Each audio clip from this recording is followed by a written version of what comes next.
V Radošovciach sa v sobotu už od skorého rána pripravovala na ples celá dedina. Plesové roby, saká a kravaty ale zostali v skriniach zatvorené. Nahradili ich takéto kroje.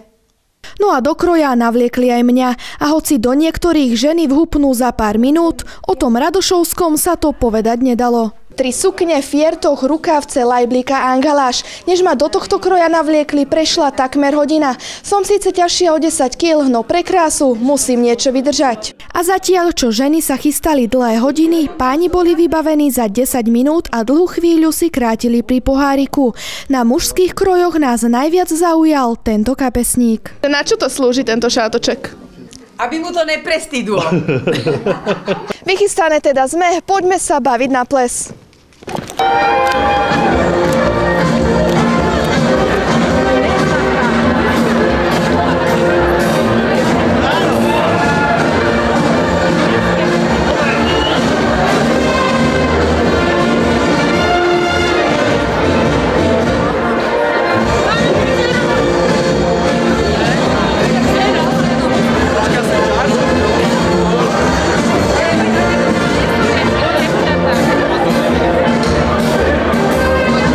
Teraz po tých povedzme 12 rokoch sme sa znovu rozhodli, že teda zopakujeme tú tradíciu konania tých krojových plesov.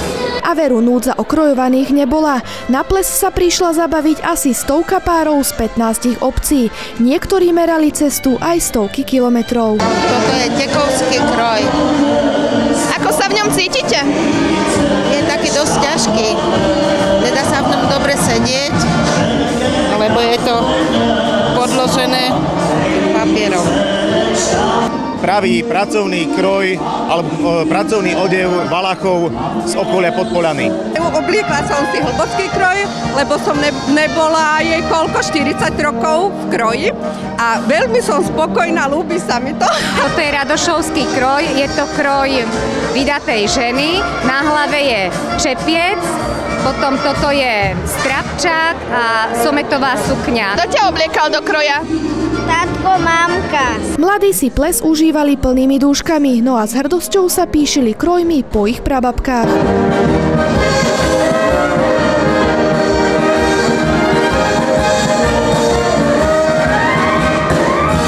Veľmi sa nám tu páči, bolo by fajn, keby to bolo častejšie takýto ples. Sme radi, že sme začali takú tradíciu znovu. Keď sme boli menší, sme ho nechceli nosiť, ale teraz už nám to je vzácne. Som rád, že sa to po tých rokoch znova obnovilo a som rád, že je tu kopec mladých ľudí, že sa tí mladí toho chytili.